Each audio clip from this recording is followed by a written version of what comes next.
I'm Rufus Griscom, and this is The Next Big Idea.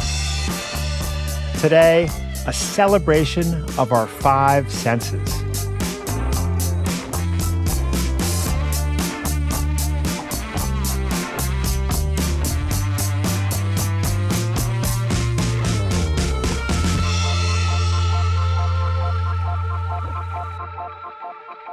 This is one of my favorite sounds in the world.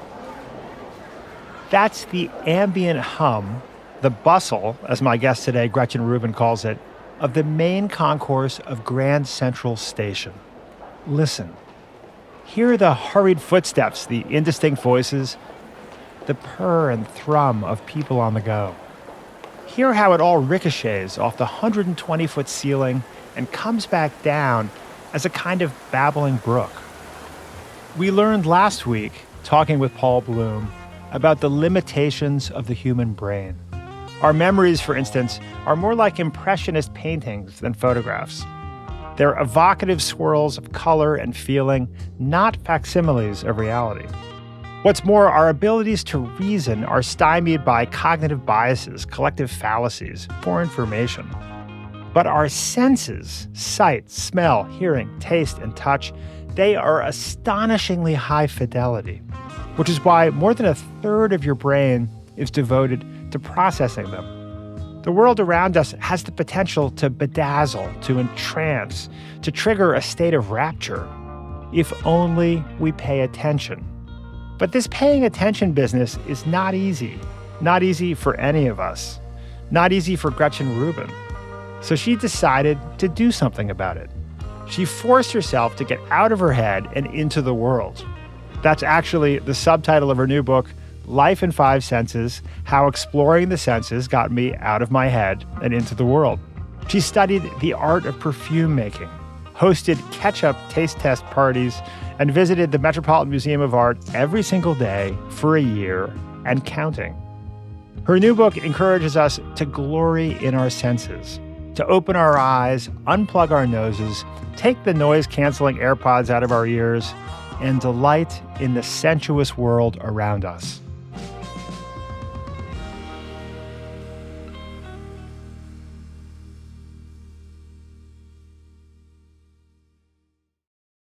Today's episode is sponsored by Fora, Northwest Registered Agent, and Shopify.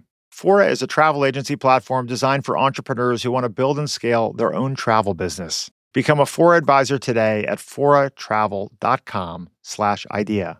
Northwest Registered Agent has been helping small business owners and entrepreneurs launch and grow businesses for nearly 30 years. Learn more at northwestregisteredagent.com/NBI free. Start your business today with the industry's best business partner, Shopify. Sign up for your $1 per month trial today at shopify.com/NBI.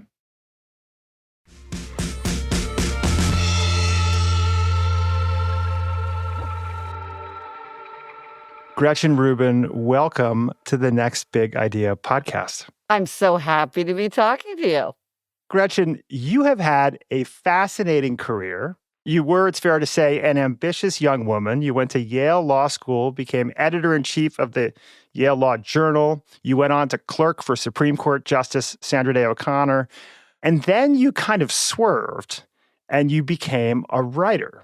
And not just any writer, but the famed author of The Happiness Project, Better Than Before, The Four Tendencies, Outer Order, Inner Calm, which has sold millions of copies. Your podcast has been downloaded more than 220 million times, I believe.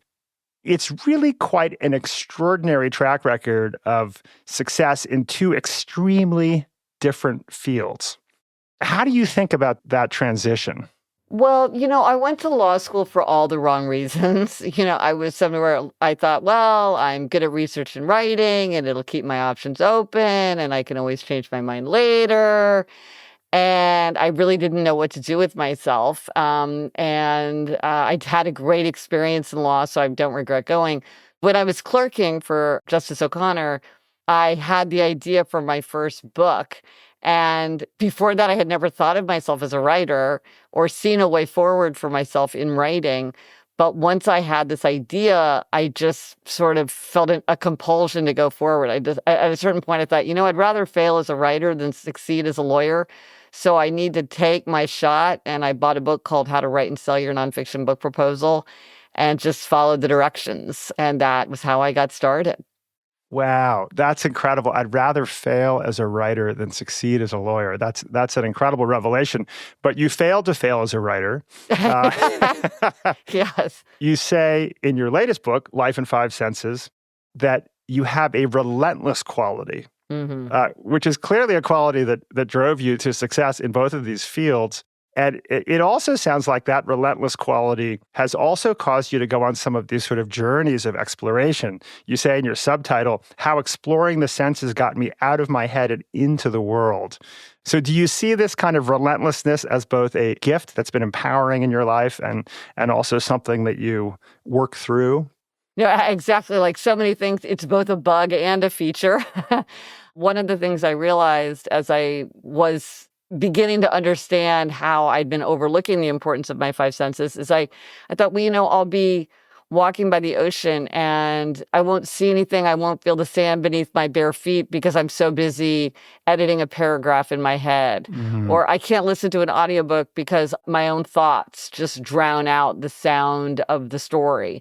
And I realized that, this relentlessness was something that I really liked about myself and was important to me, but I also needed to figure out how to get out of my head and into the world and how to give myself recess and a kind of play that I felt was missing.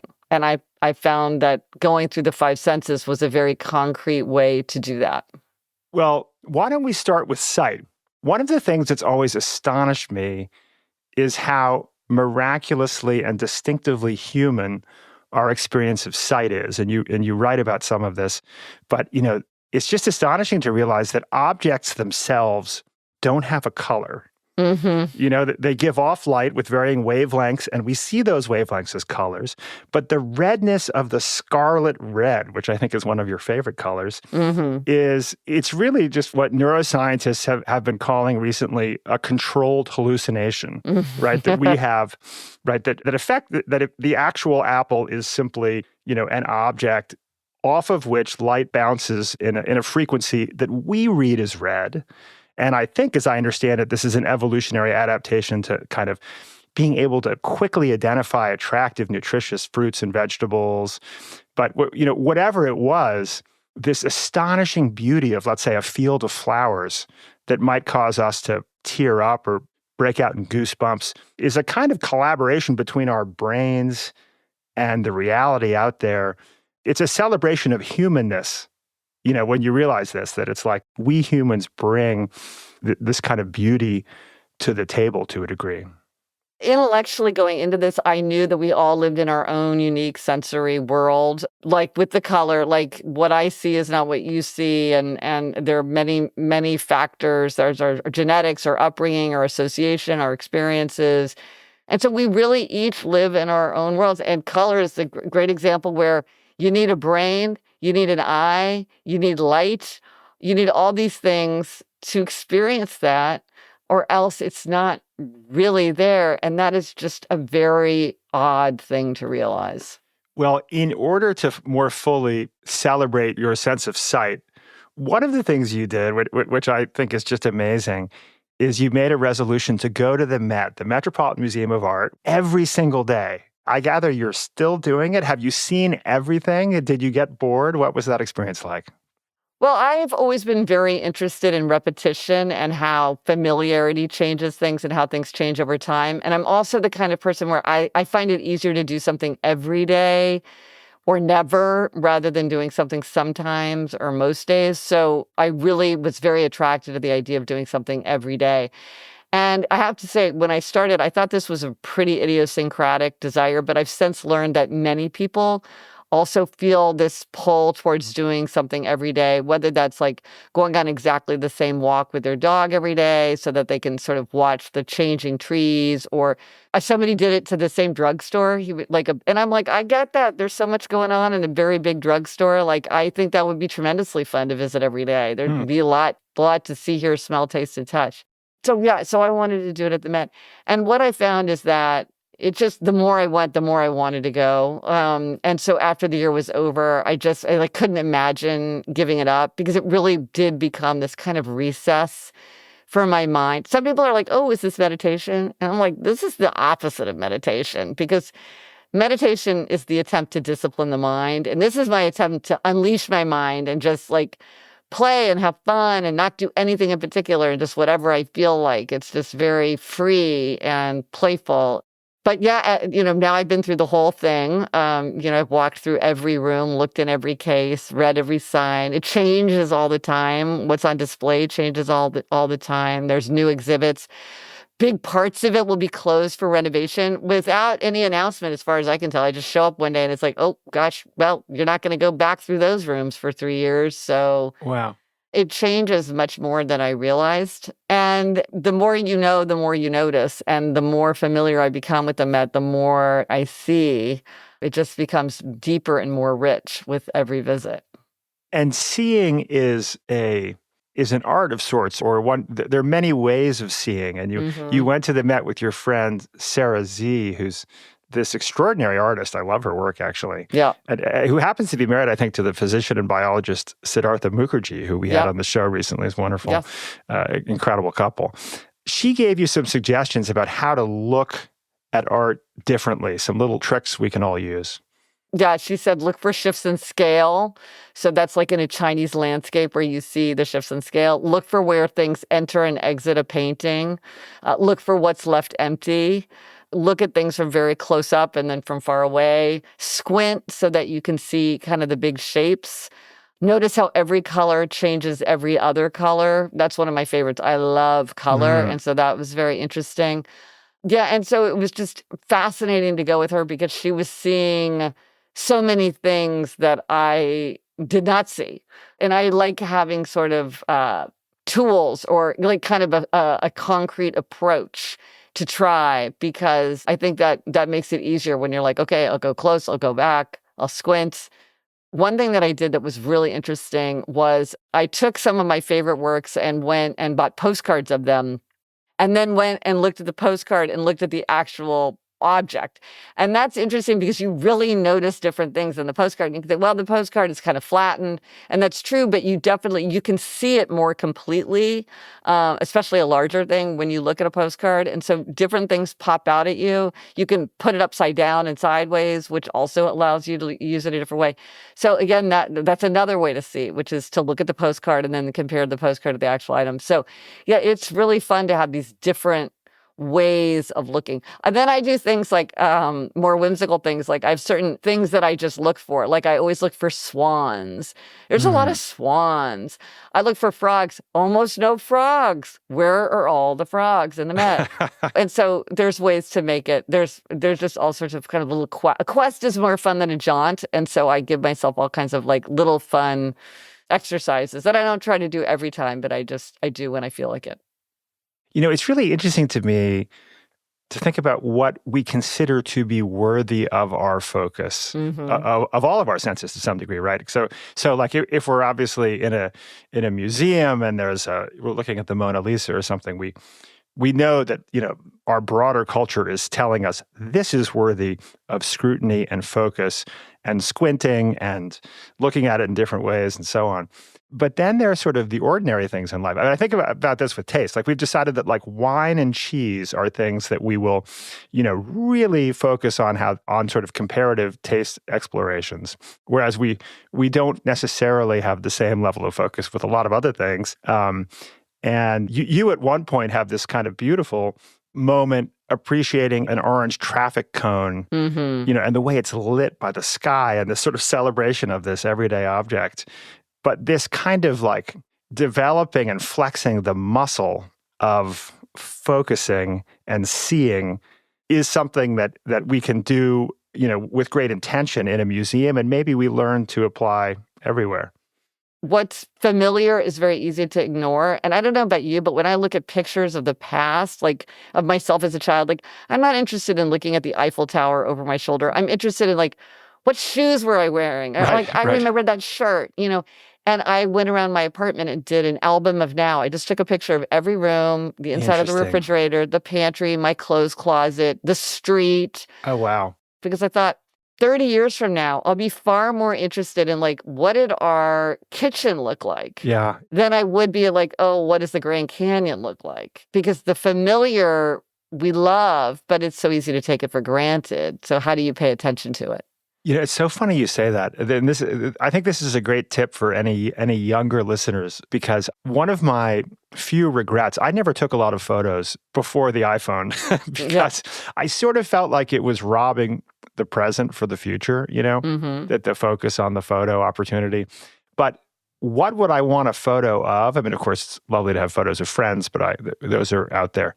I'd love to have photos of all the places I lived. Yes. Because in our younger years, you often only live, particularly in college, it's like, for 1 year at a time, and even post-college, 1 or 2 years at a time. And so Yes. there are probably like a dozen places that I lived, and if I just had a kind of documentation of what those places look like, it would be just fascinating to me. So Here's another tip for younger listeners. If you do want to go back to those old places that you lived, Rufus, what I did is I went online and looked them up in real estate websites. oh, And a cool. lot of times you can find pictures of those places you lived. Now, sometimes they've been redecorated, and renovated beyond recognition. But I found houses, like my grandparents' house looked exactly the same. Interesting. That thing had not been touched by whoever lived in there after my grandparents did.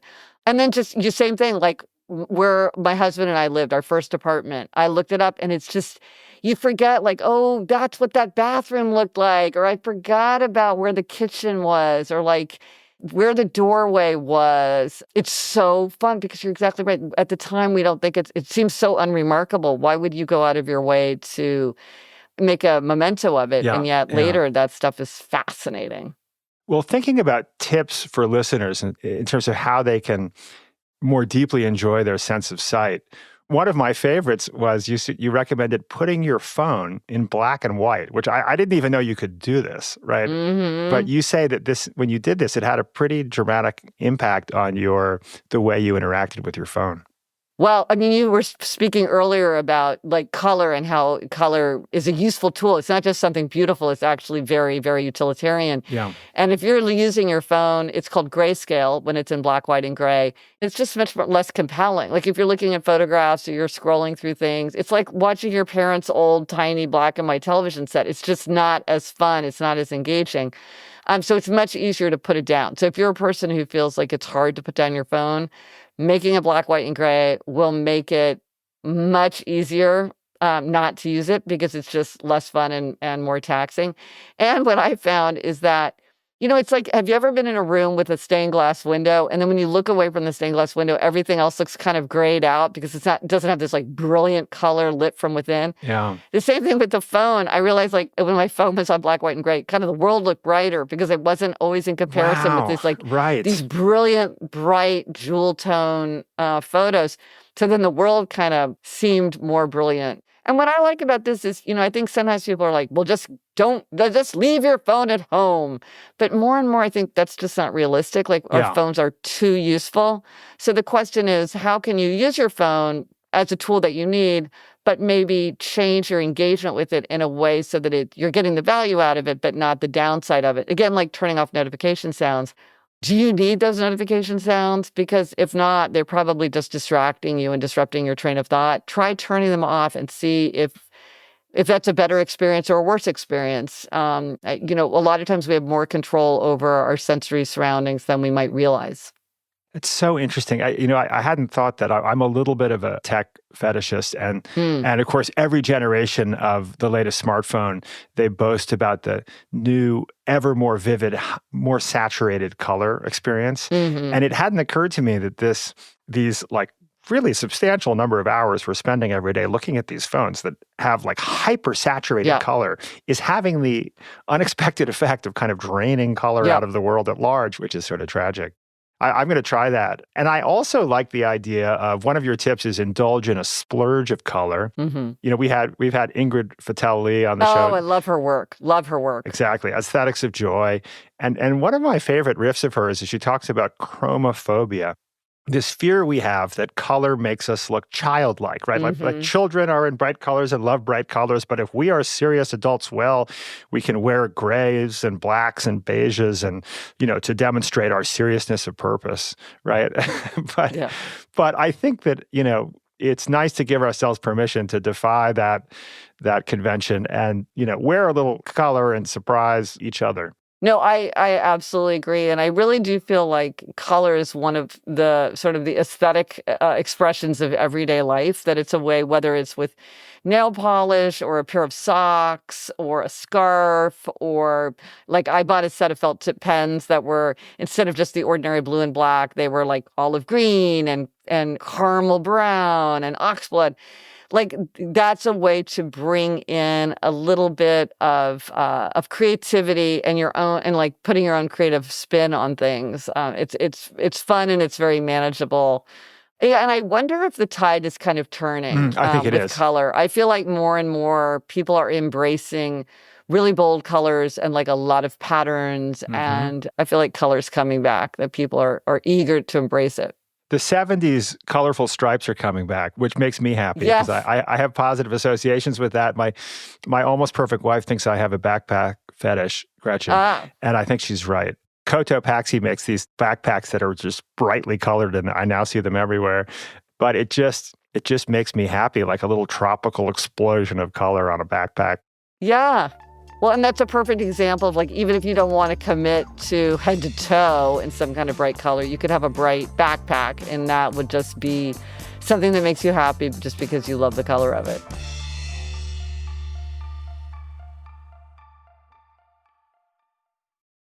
If you want to start a new business, the first step is to establish your business identity. That's everything that makes your business legitimate and professional, from public records and compliance to your website, email, and phone number. All of this is seamless when you use Northwest Registered Agent. Instead of forcing you to juggle a messy, overwhelming stack of separate vendors, Northwest Registered Agent gives you a complete foundation built for privacy, credibility, and growth. They've been helping business owners launch for nearly 30 years and are the largest registered agent and LLC service in the country. Best of all, they have over 1,500 corporate guides. These are real live people who actually know your local laws to help you every step of the way. With Northwest, privacy by default comes standard, meaning your home address and personal phone number stay totally private. You can even sign up for a free account to access lawyer-drafted operating agreements, bylaws, and free resources all in one place with absolutely no upsells. Don't pay hundreds or thousands of dollars for what you can get from Northwest for free. Visit northwestregisteredagent.com/NBI free and start using free resources to build something amazing. Get more with Northwest Registered Agent at northwestregisteredagent.com/NBI free. Do you love to travel? Do you have a knack for travel planning? It's a skill, and it's one you may want to turn into a business as a travel advisor. Of course, the logistics are complex. Sourcing partners, setting up booking systems, it's easy to get stuck before you even launch. That's where Fora comes in. Fora is a modern travel agency platform that gives you a fully built foundation right out of the box. Instead of starting from zero, your subscription instantly plugs you into top-tier training, operational tools, and a network of over 7,000 preferred travel partners. This means you can immediately offer your clients major VIP perks like room upgrades and resort credits, all while earning a commission on every hotel, cruise, and experience you book. Fora completely removes the traditional barriers so you can focus on growing your business with confidence. Become a Fora advisor today at foratravel.com/idea. That's FORA travel.com/idea. And make sure to tell them we sent you. That's foratravel.com/idea. We're living in a golden age of entrepreneurship. The world is uncertain, but I think we can say with confidence there has never been a better time to launch a new business than today. The trick, of course, is the beginning part. The idea of launching a new business is intimidating, but it has never been easier than it is today, particularly when you have a partner like Shopify on your side to help. The next business that I launch, and I have a few ideas, stay tuned, will be with the help of Shopify. Shopify is the powerhouse behind millions of businesses. Many of our family's favorite brands like Cotopaxi, Allbirds, and Gymshark, driving 10% of all e-commerce in the US. They put your inventory, payments, and analytics all in one place so you aren't drowning in 20 different open browser tabs.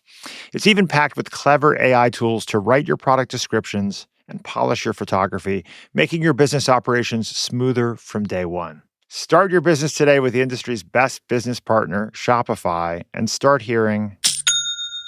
Sign up for your $1 per month trial today at shopify.com/NBI. Go to shopify.com/NBI. That's shopify.com/NBI.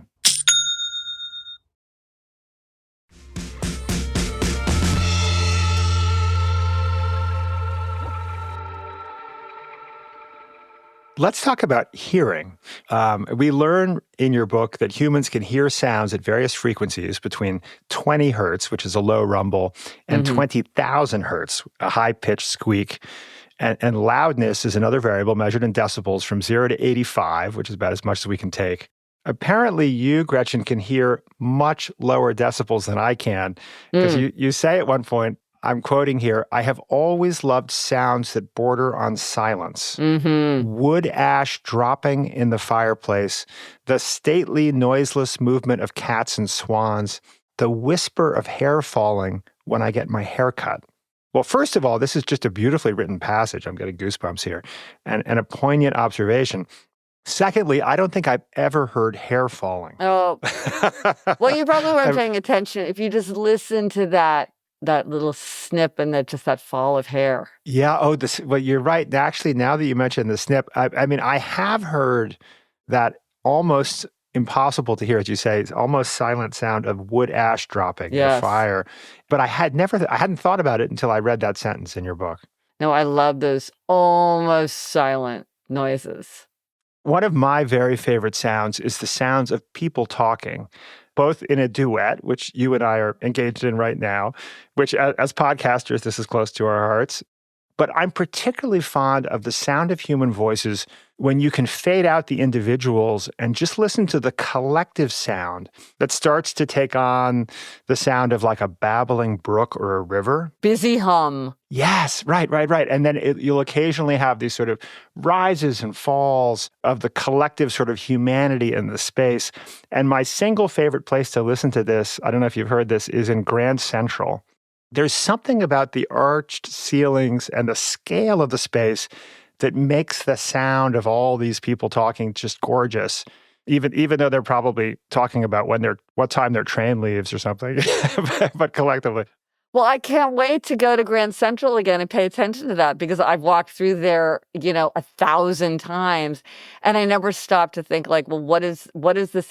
Because it's a cavernous space, very, very echoey. Yes. But it's not cacophonous. And so I can't wait, because it's a kind of, it's a bustle. Yes. People are going places. There's a lot of passing back and forth. So it's not the same thing as like a busy coffee shop.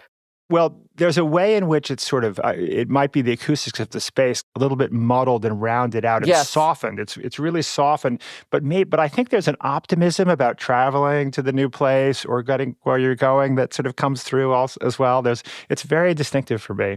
That is so interesting. I cannot wait to go back to Grand Central. Well, it's funny because in the Met, one of the things that I paid a lot of attention to was the sound. And there's this one place in the Met where the Great Hall is where, like, when you walk in, there's just this huge hallway, and that's where you get your tickets and get oriented and everything. And it's a double height, or more than that. It's very, very high.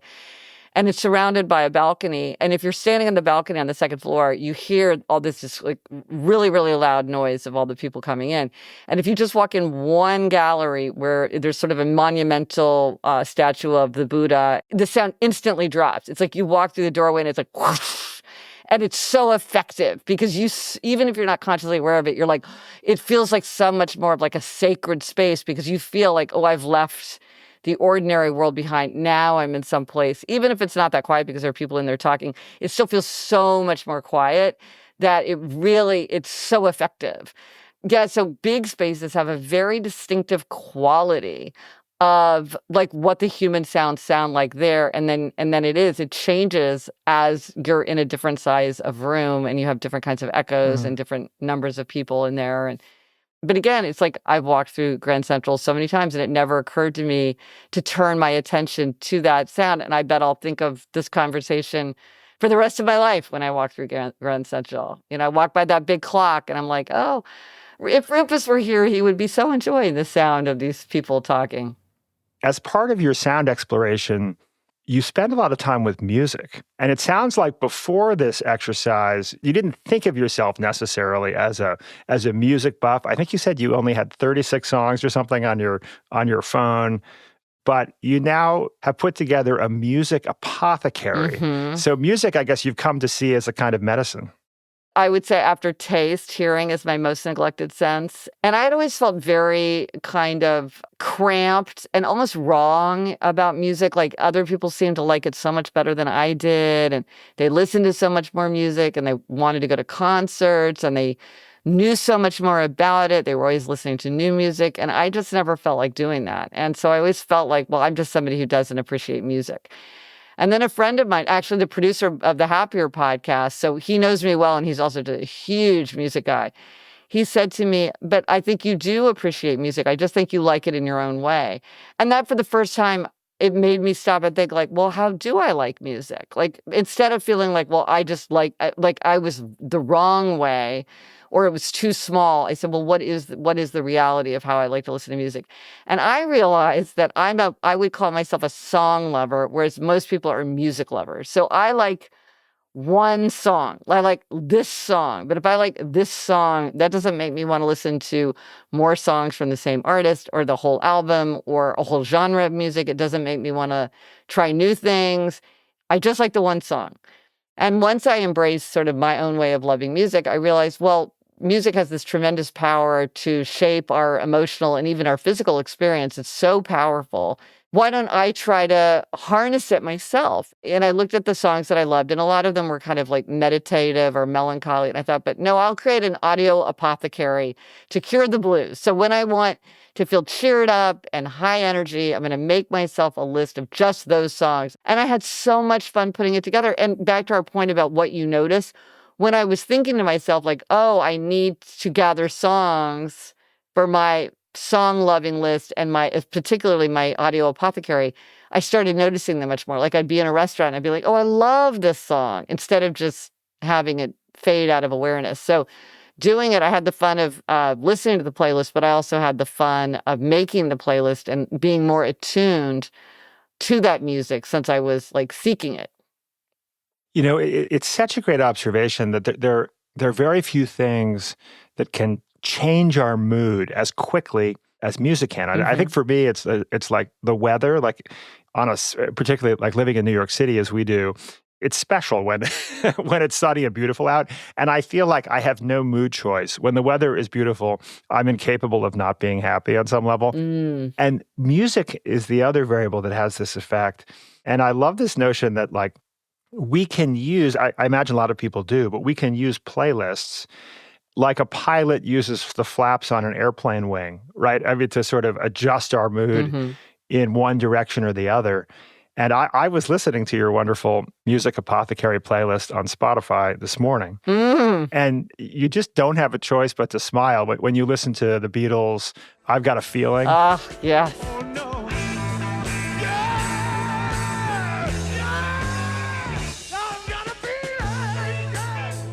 I challenge anyone listening to listen to that song and not be in a good mood by the end of it. No, and you know, there's something kind of mysterious about music because you're right. It's this incredibly powerful force. It helps us come into synchronization with other people. It plays a hugely important role in everything from like religion to work. And it's universal. All human cultures have music, but they don't really know why. There's a lot of different theories, but it's not clear exactly why music would be a universal part of human culture, but it is certainly, it makes like exertion feel less arduous, which is why all Yeah. gyms play music. It helps people focus. That's why they often play. It's funny because this explains something to me, because they often will play music in operating rooms.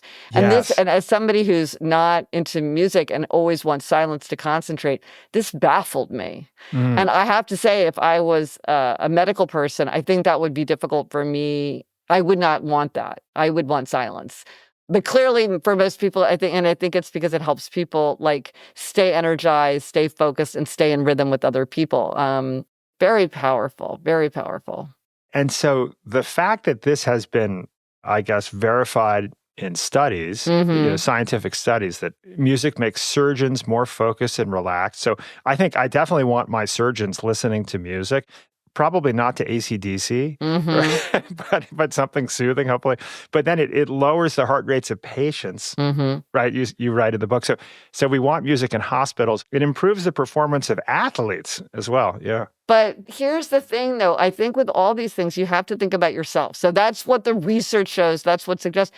But is everybody going to feel that way? I don't know. So again, it's like, well, your mileage may differ. Sure. So for instance, I was going in for an MRI and they were like, oh, do you want to listen to music? And I was like, no, music would make this more stressful for me. I don't want that. And they were really surprised. They're like, really? Most people want the music. And I'm like, absolutely not.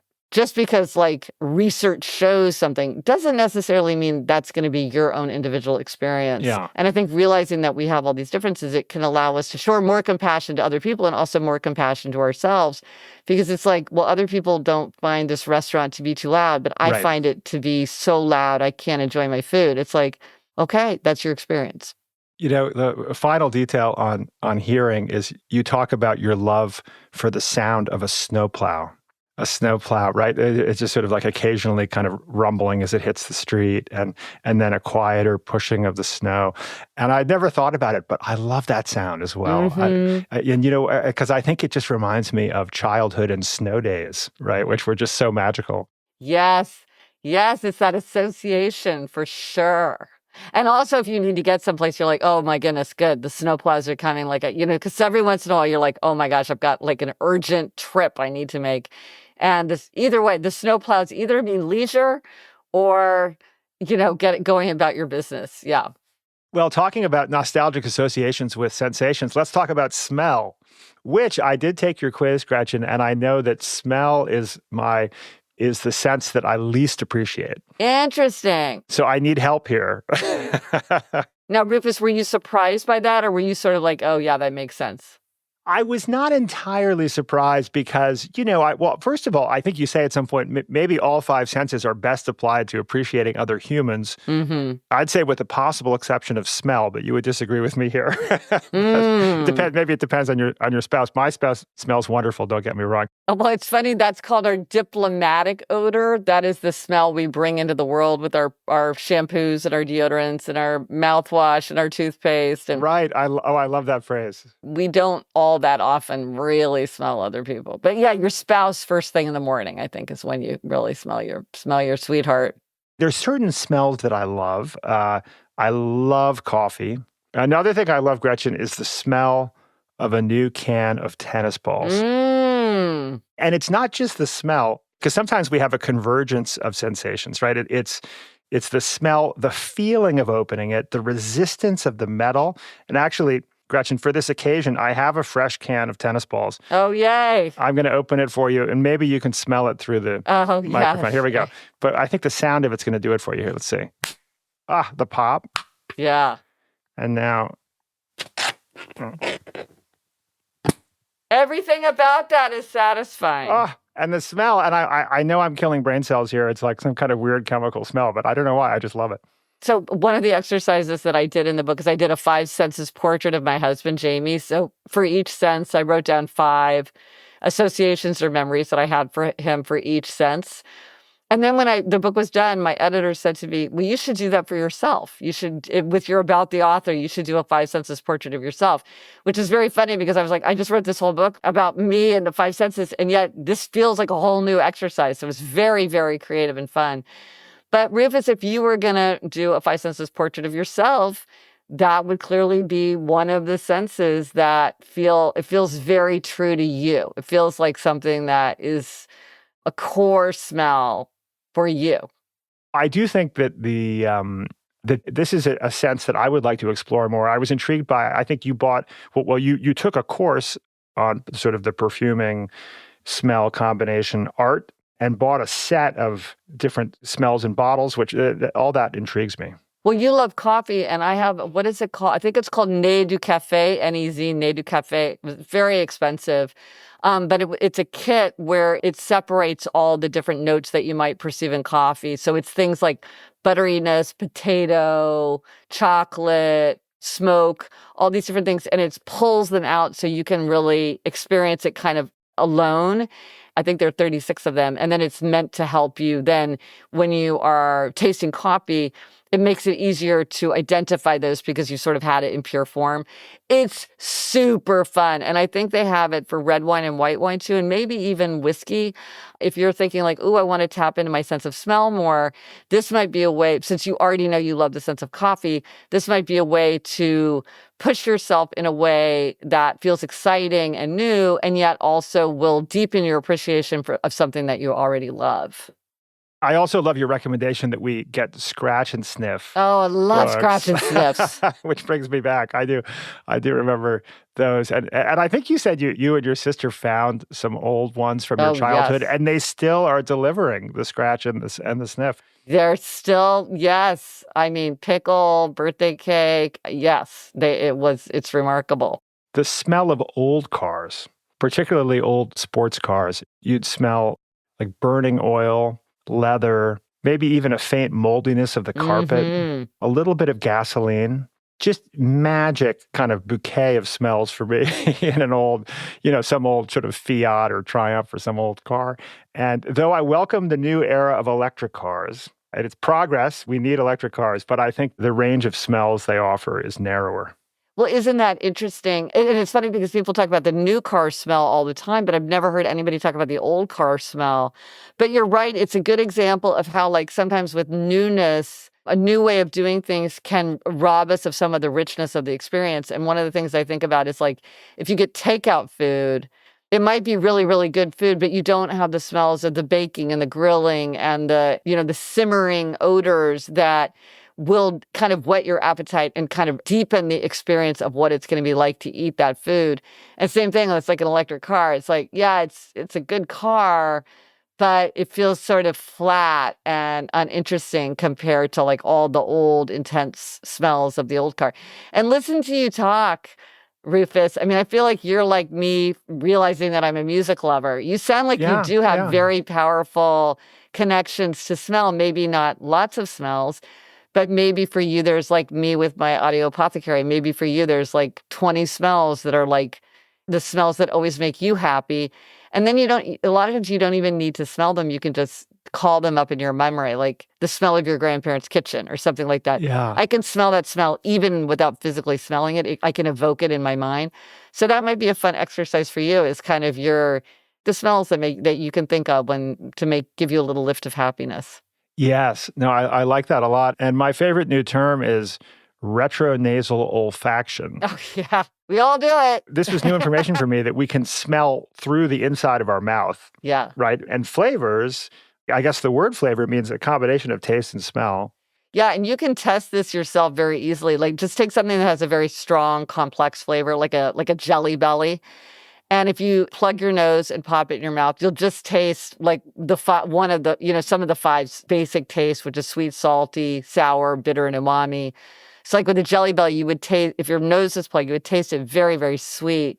But then if you unplug your nose, all of a sudden it will kind of burst into complexity. So it'd be like cherry or Yeah. pina colada or root beer or whatever, because you need your nose to pick up all these different.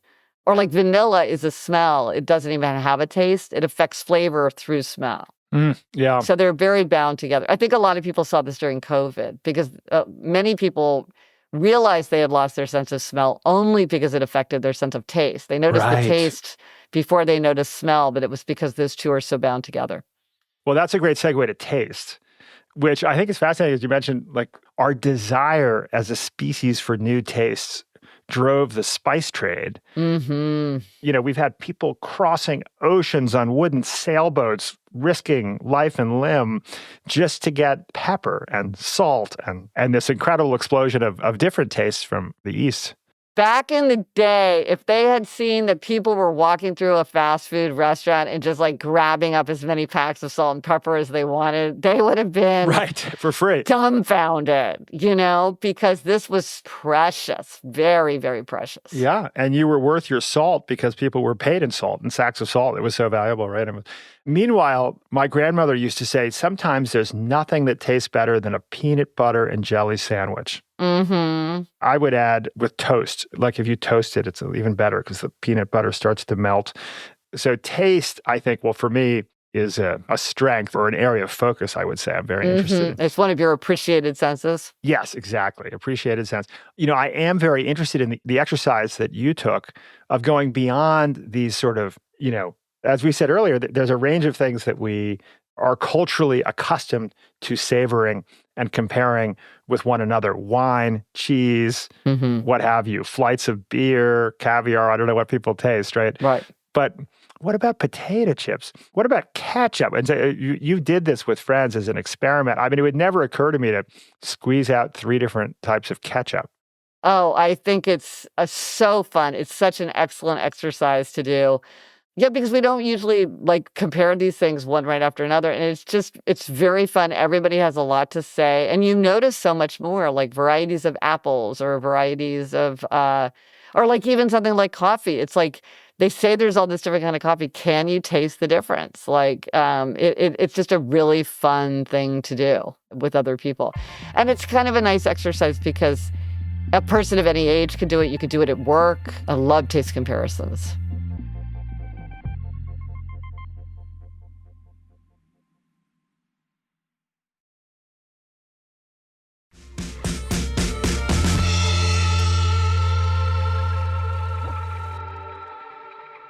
Well, last but not least among our senses, we have touch. My gosh, Gretchen, I might start with a memory I have, which is in 2nd grade, I was the teacher's pet. And the teacher, I had an extraordinary teacher named Mrs. Danforth, and she was just beautiful. And I was very much in love with her in a 2nd grade kind of way. Yeah. And during slideshows, as I remember it, she would sort of comb my hair with her hands in the back of the class and maybe braid my hair or something. It might have been the apex of my life. I was like 8 years old, right? But there's something just so powerful about human touch. And it feels like maybe a lot of people today don't get as much of it as maybe we need. Appropriate touch, like desired touch, is incredibly powerful. For sure. If babies don't have it, they will not thrive. It's interesting. My older daughter, Eliza, was born early, and I would go to the neonatal intensive care unit every morning and scrub in, and then sit with her in a rocking chair and just hold her against the bare skin of my stomach. It's called kangaroo care. Because they just have so much research that really will help a baby to thrive. And then adults also need it. And if you look at a lot of practices that are associated with comfort and healing, they are often they do have an element of touch in them. Like I love a massage. Me too. And I feel like it's pleasurable, but I also feel like it's healing in some way. Yes. And I'm kind of surprised there's not more research in this because we have a whole system of just picking up sort of human touch, affectionate touch. So clearly it's extremely important to the body because it's so carefully monitored. But of course it has to be appropriate. That's why, there's a lot of rules and conventions about, and not to say laws about it. But what I found in my own life is, just touching somebody really changes the nature of engagement. And with my husband, like when we have to have not even like a difficult conversation, like it's some terrible subject, but more just like it's just boring logistics that we're both kind of crabby about. If I put my hand on his back or if I make sure that our knees are touching, it will change the atmosphere of that conversation because you feel more tender and more affectionate to somebody when you're touching them. It's harder to be snapping or crabby or yelling at someone if you're touching them. I grew up, as I think maybe you did, Gretchen, in a white Anglo-Saxon Protestant family, for better or for worse.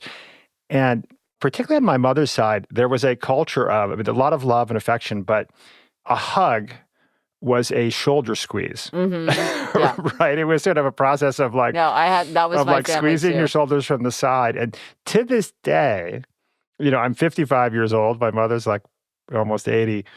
I have to sort of break through the shoulder squeeze to actually have a full hug with my Yeah. with my wonderful, loving, affectionate mother. And it's Yeah, cultural, it is. right? It's like there are many different cultures when it comes to, how we interact physically. Yeah, no, that's very true. Yeah, and yeah, you're exactly right. My upbringing is the same with my parents and my sisters. I almost never touch them. It's like so briefly when I see them for the first time after being away, and then so briefly when I'm leaving. I mean, I remember once when I was in the depths of despair, some kind of like college crisis, who even knows what it was, but it's like I put my head in my mother's lap, and I still remember that because that was just like, oh my gosh. But I definitely feel like the affection was there and the love was there. I definitely, being with a high touch person like my husband, I definitely feel the advantage of it. He's definitely brought me over to his side of things, and now I'm a big I love to reach out and touch people that I love. Well, it's funny. Though my mother was a shoulder squeezer as a hugger, my father was a big bear hugger, or and continues to be. Mm. And I've found in my friendships with old friends that we have annual trips and get together, and that I've kind of made a point of just being a hugger, hopefully always appropriately, Hmm. And I found myself, young boys, I used to work at a summer camp, and boys ages 8 to 14 or whatever are constantly like wrestling. And it's partly because I think they don't kind of like hang out in each other's arms the way girls do. There's a different code as a boy. But that wrestling and kind of roughhouse, what we used to call roughhousing, was really critical to the experience of boys kind of connecting. And I found myself just last few years on this annual trip with some old college friends, like getting in the mode of kind of like tackling them with pillows and sort of Hmm. sort of like a hug roughhouse, thing. And we're like 55 years old, right? I know it sounds ridiculous, but Hmm. I just feel like there's something really primal there. That's like I mean, you watch like monkeys grooming one another, Oh, right? yes. Oh, there's so much fascinating research on monkeys and grooming. Yes, yes. Well, and I too am a big fan of a massage, but this is a binary thing. I have plenty of friends who don't like a massage. No, exactly. Yeah. Well, funnily enough, Jamie doesn't like a massage. Oh, that is surprising, right? Yeah. Yeah. So, I mean, again, there's no one way, there's no right way, there's no one tool fits every hand. We're all different. So you have to say to yourself, would this be a big treat that would calm me down? Or is this something like, no, I don't want it?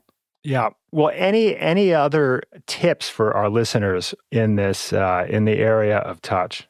One thing is just to pay attention. I mean, again, I've been astonished by sort of the wide range of what people like and what people don't like, and my own preferences, which I didn't pay attention to. So I had never realized how much I love to peel a hard-boiled egg, and like I Mm. love doing that, or like playing with tinfoil. I love doing that. But then there are things that are very polarizing, like silky. Some people, it turns out, like get the creeps from anything silky. They really don't like anything silky. Whereas people like me, I really like silky. I've talked to people who don't like to be submerged in water, like will take as quick a shower as they can, won't go in the ocean, won't go in a pool, won't take a bath. And then there are people like my father-in-law who sometimes takes a bath twice a day because he loves the feeling of being submerged in Mm. water. And so again, it's I think sometimes people are like, well, this is the way you should do it, or this is the right way. And it's just like we're all so different. And so it's really about how to figure out how to tap into the senses in the way that's right for you and can make you happier. Well, Gretchen, thank you so much for this book and for this conversation. Oh, well, thank you. I so enjoyed it. Yeah, no, just such a pleasure. Life in Five Senses: How Exploring the Senses Got Me Out of My Head and Into the World by Gretchen Rubin, just coming out. And it's a great pleasure to read. And your website is also really inspiring for me as someone in the business. Oh, thank you. It's really well done. The quiz, the whole thing. You can smell the bacon when you see the That's bacon good. That's image good. and so on, and the lavender or whatever that is there. Well, Rufus, I'll think of you every time I watch Grand Central, I'm sure, for the rest of my life. I've enjoyed this conversation so much.